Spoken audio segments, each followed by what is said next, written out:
इसी गांव में रावण का जन्म हुआ था। 10 शीश रावण ने यहीं चढ़ाए हैं, जो शीश काट के चढ़ाए हैं। कहा है कि हजारों बार त्रितमय ने शंकर को चढ़ाए दिए, कैलाश को उठा लिया ठोक कर ताल को। रावण के पिताश्री श्री विश्वा यहीं रहते थे। यहीं रावण के पिताजी ने पूजा पाठ तपस्या की, जो कि ये सामने रावण के पिताजी की प्रतिमा है, ऋषि विश्वशर्मा। बचपन में रावण ने शिव जी की पूजा यहीं की थी। ये सत्य है कि गांव बिसरक रावण की मातृभूमि है। यहाँ के शिव मंदिर में जो अष्टभुजी शिवलिंग है, वैसा शिवलिंग दुनिया में और कहीं नहीं। हमारे गांव के लोग श्री राम को भी पूजते हैं, रावण को भी पूजते हैं। हेलो फ्रेंड्स, अब तो आप लोग समझ ही गए होंगे कि मैं कहाँ आई हूँ। अभी मैं खड़ी हूँ बिसरक गांव के उस मंदिर के सामने जहाँ पर रावण की प्रतिमा लगी है। मैं आपको इस मंदिर के अंदर भी लेकर चलूँगी, क्योंकि इस मंदिर में कुछ ऐसी चीज़ें हैं जो दुनिया में और कहीं नहीं। मैं आपको मंदिर के अंदर लेकर चलूँ उससे पहले मैं आपको इस गांव की माइथोलॉजी और हिस्ट्री के बारे में बता देती हूँ। इस गांव का जिक्र शिव पुराण में भी है। अगर रावण के जन्म की पूरी कथा सुनाऊंगी तो कथा लंबी हो जाएगी। बस ये समझ लीजिए कि उस काल में यहाँ घना जंगल हुआ करता था।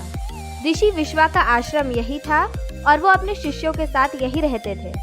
दैत्य राजा की पुत्री कैकसी ने यही आकर श्री विश्वा से विवाह किया और इसी के बाद रावण का जन्म हुआ।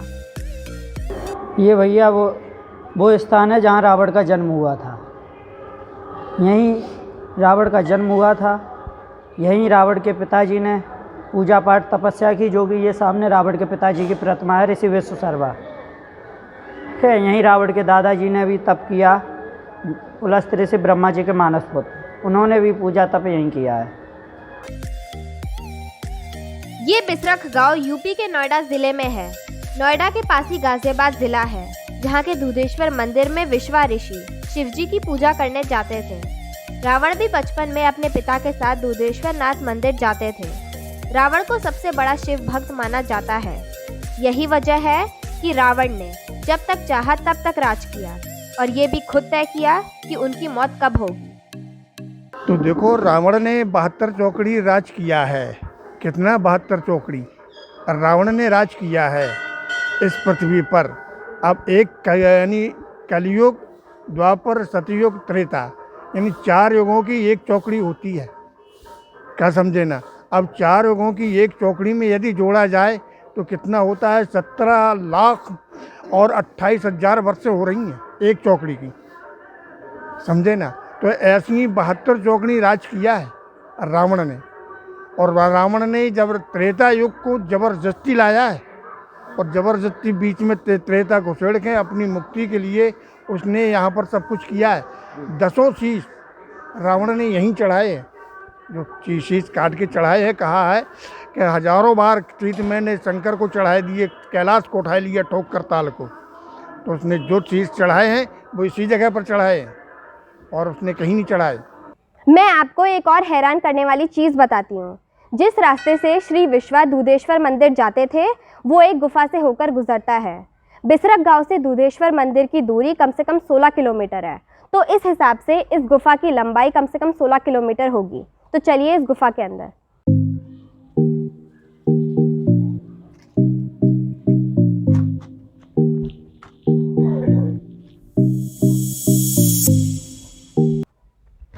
बाप रे, मुझे तो इसके आगे का कुछ भी नहीं दिख रहा। नीचे तो पानी है। बाप रे, यहाँ पे इतना अंधेरा है, टॉर्च जला के जाना पड़ेगा।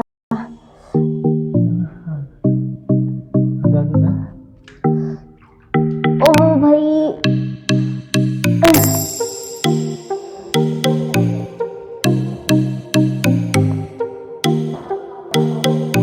बस ये तो इतना ही है। ये देखिए, ये सिर्फ इतना ही है, फिर इसके बाद तो पानी ही है यहाँ पे, और तो कोई इतना ही है। अब यहाँ पे तो गुफा बंद कर दी गई है और यहाँ पे इतना अंधेरा था कि मेरे चेहरे पे तो बिल्कुल लाइट नहीं आ रही है। पेपर में टॉर्च मार के फिर मेरे मुंह पे रिफ्लेक्शन आ रहा है। ये देखिए, यहाँ पे गुफा बंद हो चुकी है और वैसे भी यहाँ पे इतना अंधेरा है। अगर आगे गुफा होती भी ना तब भी मैं वहाँ जाने की हिम्मत नहीं करती, इतने अंधेरे में। बाप रे, मुझे तो डर लग रहा है। चलिए अब चलते हैं बिसरक गांव के शिव मंदिर में। इस मंदिर में जो अष्टभुजी शिवलिंग है उसकी स्थापना रावण के पिता श्री विश्वा ने की थी। इसे अष्टभुजी क्यों कहा जाता है ये आपको दिखाती हूँ। इस शिवलिंग के नीचे अष्टकोण है, इसीलिए इसे अष्टभुजी शिवलिंग कहा जाता है। इस शिवलिंग की गहराई आज तक कोई नहीं जान पाया। कहते हैं ये जितना जमीन के ऊपर है उससे कई गुना ज्यादा जमीन के नीचे है। इसकी खुदाई भी कराई गई लेकिन कोई छोर नहीं मिला।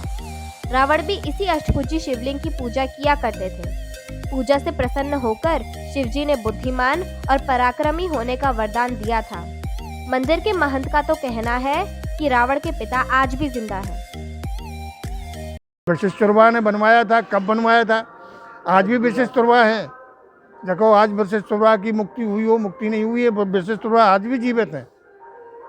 लेकिन वो उछरेंगे हैं कहाँ जो हम बता सकते हैं कि उनके रावण का बाप आज भी है, लेकिन है कहाँ? जूनागढ़ में है। जाकर के उस पहाड़ पर जाकर देखो अगर तुम्हें देखना है तो। और कब निकलते हैं? शिवरात्रि के दिन ही निकलते हैं। यहाँ पर रावण के क्या उनके बाप के ज़माने में 84,000 ऋषि मुनियों ने यहाँ तपस्या की है। यहाँ पर तालाब था जी, तालाब था। जो यहाँ के बुजुर्गों से पूछो, पुरातनों का तालाब था। वो तालाब भी खत्म हो गया।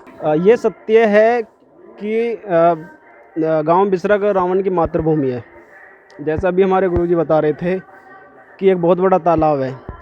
तो जहाँ तक मेरे याद है जब हम छोटे छोटे से थे उस तालाब में नहाया करते थे। आपने रावण के जन्म की कथा सुन ली। रावण की मूर्ति और अष्टभुजी शिवलिंग के दर्शन भी मैंने आपको करा दिए। अब इस गांव से जुड़ी कुछ और रोचक जानकारियां आपको देती हूँ।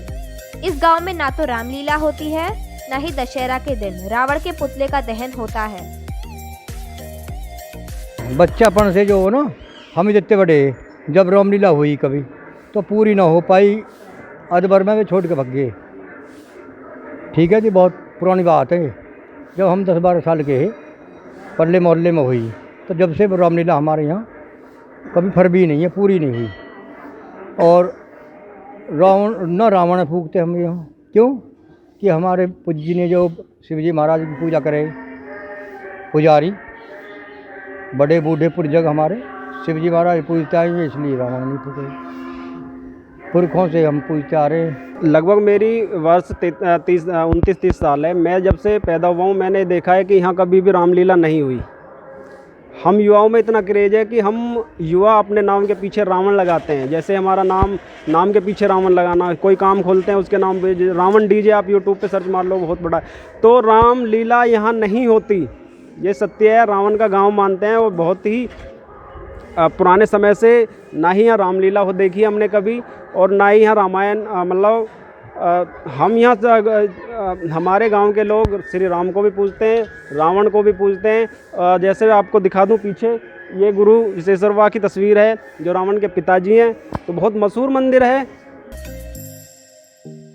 कहते हैं बहुत साल पहले यहाँ रामलीला का आयोजन किया गया था, लेकिन तब कुछ ऐसा हुआ कि रामलीला अधूरी रह गई।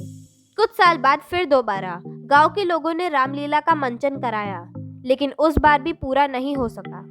इसके बाद अनहोनी की आशंका में लोगों ने रामलीला और पुतला दहन ना करने का फैसला किया। अगर आपको मेरी बात पर यकीन नहीं आ रहा है तो गांव वालों से ही सुनिए। नहीं, कभी पुतला कभी जलाया नहीं। मैंने सुना है, अपने बुजुर्गों से सुना है। जैसे हमारे दादा बताते थे, मेरी दादी 108 साल की होकर मरी थी, तो वो हमें बताती थी कि भैया कभी मन का दादी यहाँ कभी पुतला रावण को फूंका है या दशहरा मना है, तो वो बताती थी कि भैया कभी पहले, हमारे समय से भी पहले यहाँ रामायण मनाई की थी। जो रामायण का फूंकने का वो काम चला था, तो वो आधे में ही रुक गया। वो जो रावण बना था, जो राम बने थे, वो बीमार पड़ गए। पशु जो जितने पशु थे, बैल थे, वो मर गए। तो मतलब ये विशेषता रही है यहाँ की। आज तक यहाँ रामायण नहीं हुई है और ना ही कभी पुतला फूका है। अगर आप भी रावण के गांव आना चाहें तो आसानी से यहाँ आ सकते हैं। बिसरख गांव आने के लिए आपको नोएडा एक्सटेंशन आना होगा, क्योंकि ये गांव नोएडा एक्सटेंशन के पास ही है। यानी जिस गांव में रावण का जन्म हुआ वहां अब शहर बस गया है।